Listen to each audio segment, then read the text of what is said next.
Почитувани медиуми, добар ден на уште една редовна пресконференција во Стопанската комора на Македонија. Темата на денешната пресконференција – системот на колективно управување со посебни текови на отпадот, најниски трошоци за индустријата и најголем еколошки бенефит за граѓаните. За таа цел на оваа пресконференција ќе зборат представниците на Асоциацијата за управување со посебни текови на отпад при Стопанската комора на Македонија. На почеток му давам збор на председателот на Асоциацијата доктор Филип Ивановски. Поверете. Благодарам. Најпрво да ви се заблагодарам што идете во екот на кампањата, најавте време да покриете оваа наша активност. Би сакала да ви информираме денеска дека е формирана асоциација на компании за управување со посебните текови на отпад, што подразбира дека тоа се отпадот од пакување, електронскиот и електричниот отпад и отпадните батерии и акумулатори. Членки на оваа асоциација во моментот на основање со 8 компании, во делот на отпад од пакување тоа се компаниите Пакомак и Евроекопак, како компании кои се имаат дозвола за управување со отпад од пакување.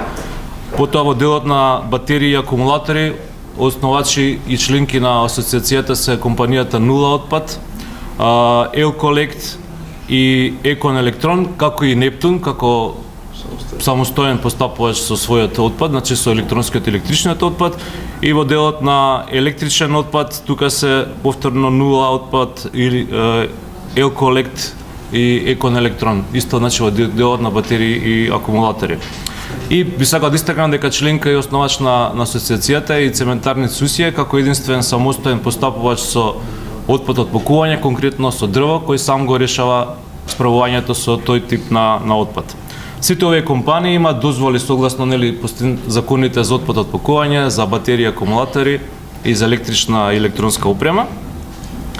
Очекуваме во следниот период да се формираат вакви компании во делот на управување со отпадот од текстил, кој го има во големи количини во Македонија, сега не е решен, значи да се формира компанија колективен постапувач и за текстил, за индустријски масла, за автомобилски гуми, кои би требало да бидат нели членки на оваа асоциација, и за автомобилски школки, оние стари end of life vehicle делот, што исто така треба да се решава на систематски начин како што е тоа со другите текови на отпад.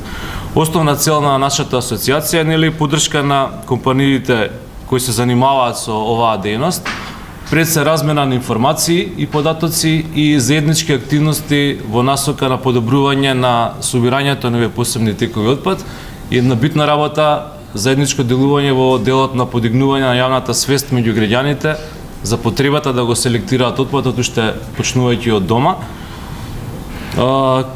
Друга цел, една битна во моментов што да кажеме не е прецизирана, е тоа колку се тие количини на посебни текови на отпад, значи колку се генерира во Македонија отпад од пакување, колку се генерира отпад од електронска и електрична отпрема, колку се тие мали батерии, колку се големи акумулатори што се создаваат, бидејќи во моментов имаме информации кои се или стари, или се на база на одредени референтни земји со кои се споредуваме, или се едноставно речено шпекулативни. Значи цел на асоциацијата е да утврдиме, заедно се разбира тука со засегнатите други страни, Министерството за животна средина, општините, колку навистина се генерираат овие текови количина, како количина овие текови на отпад. Знаете дека во Македонија од прилика годишно се создаваат околу 700.000 тони отпад. Предпоставуваме дека овие фракции за кои говорам се значителен дел во тие количини и наша цел е стапката на рециклирање што е пропишана во законот да до 2020 година да ја исполниме, што значи дека овие количини од нашите текови за отпад би требало наместо на депонија да завршат на рециклирање. Тоа се значителни количини според нас, кои освен што тоа ќе има еколошки бенефит ако ги рециклираме, ќе има бенефити за самите општини и комунални предпријатија, бидејќи голем дел од тој отпад за кој говорам има своја вредност и би значил дополнителни приходи за општините и комуналните предпријатија. Веруваме дека после локалните избори со новите локални самоуправи кои да се ќе остваруваме значајна соработка во делот на нивно учество во оваа наша активност, бидејќи сметаме дека без општините и комуналните предпријатија не може да имаме ефикасен систем за собирање одделно на отпадот и финално рециклирање на тој отпад.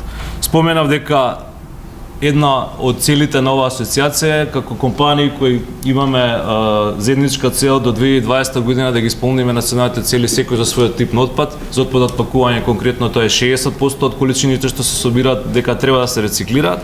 Една важна цел е да правиме заеднички кампањи за подигање на јавната свест кај граѓаните и сметаме дека на тој начин ќе бидеме поефикасни, ќе допреме до нив. Зошто до граѓаните? Затоа што сметаме дека граѓаните се првата алка во ланецот што треба да допринесе за зголемено и ефикасно рециклирање. Значи, селекцијата на отпадот треба да почне во нашите домови како граѓани, потоа тоа да го превземат комуналните претпријатија кои споменав дека се неопходни во овој ланец и тоа да заврши кај рециклаторите секој за својот тип на отпад. Сите компании кои се членки на оваа асоциација, значи сите овие колективни постапувачи се основани од индустријата, значи се основани од компаниите кои пуштаат таков тип отпад на пазарот.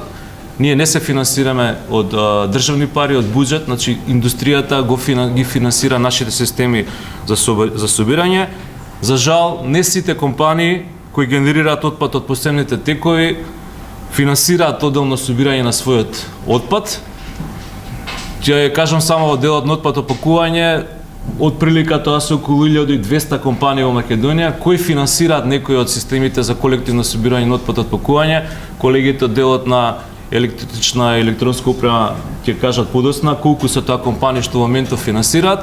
Ако споредиме колку има регистрирана компанија во Македонија од Централниот регистар, каде што се над 60.000 правни субјекти, ќе се сложите дека 1200 или 1500 компании кои во моментов финансираат одделно собирање на отпадот е недоволен број.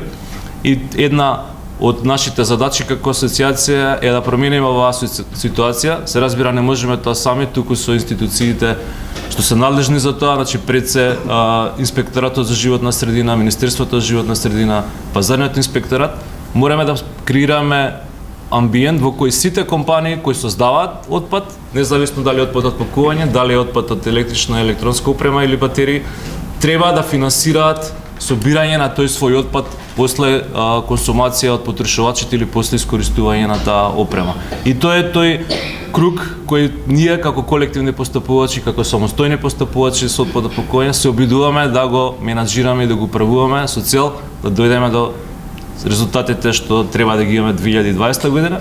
2020 година е за 3 години само.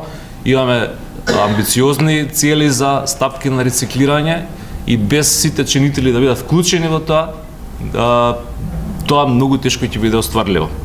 Значи, како што спомена и Филип, еден од основните проблеми е вклучување на сите компании кои што пуштаат на пазарот опрема, независно дали е пакување, електрична, електронска или батерии, акумулатори, да бидат вклучени во некој од можните системи. Еден е колективното постапување, но се разбира нашиот закон дава можност и за самостојно постапување со посебните текови на отпадот, како што и примерот на цементарница Усија. Така што компаниите имаат можност да постапат како што им одговара, но важно е да постапуваат, што значи дека ќе се грижат за отпадот кој што се создава од нивната дејност, соодветно да биде собран, рециклиран и понатаму да заврши на вистинското место. Сите оние кои што не постапуваат, кои што не се вклучени ниту во колективен систем или пак не постапуваат ниту како самостојни постапувачи, значи дека се надвор од системот, значи дека представуваат нелојална конкуренција на сите компании кои што издвојуваат средства за постапување со отпадот. Овие во Европа се така наречени фрирайдери, нема да го преведам изразот на македонски затоа што може ќе биде несоодветен, но главното, тоа што е многу важно е дека овие компании морат да влезат во некаков систем. Можности има, но постапувањето е обврска.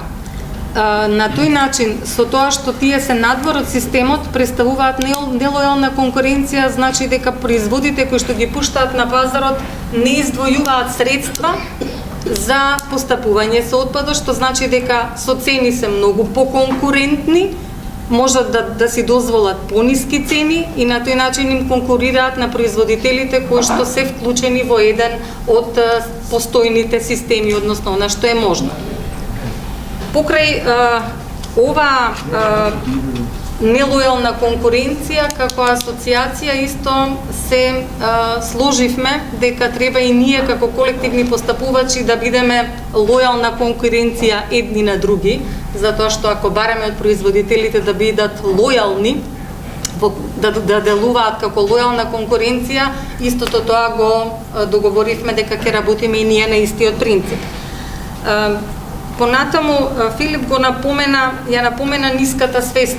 Значи тоа е она што е нашиот најголем предизвик, а тоа е да ја подигнеме свеста како на производителите дека сочленување во систем не значи дека нивните обврски завршуваат.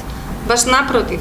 Значи тие треба и понатаму да се грижат каде завршил нивниот отпад, затоа што знаете на крајот на денот производителот е тој кој што ја има одговорноста, затоа што тој е тој што ја пушта опремата на пазар, односно е генератор на отпадот. И од друга страна, значи ниската свест на населението за примарна селекција е нешто што треба многу да работиме, во соработка се разбира како со Министерството за животна средина и со локалната самоуправа, но и со самите производители. И уште еден од принципите на кои што се договоривме е дека сите услуги кои што ќе ги нудиме ќе се придржуваат кон стандардите за животна средина. Ова здружение е формирано на основа искуствата што ги имаме со нашите сродни фирми од земјите на Европска унија и околината. Основните цели се и да потегнуваме измена на законските решенија, пошто ние најдиректно се содружуваме на пазарот со проблемите, да промовираме систем на интегрално управување со отпадот, да го промовираме законот на теренот, заради тоа што општините се никако не можеме да ги вклучиме у системот. А да воспоставиш интегрален систем на управување со отпад, отпакување, електронски отпад, електричен отпад, во тој систем морате вие да ги имате општините, јавните комунални предпријатија и како што се нагласи и граѓаните.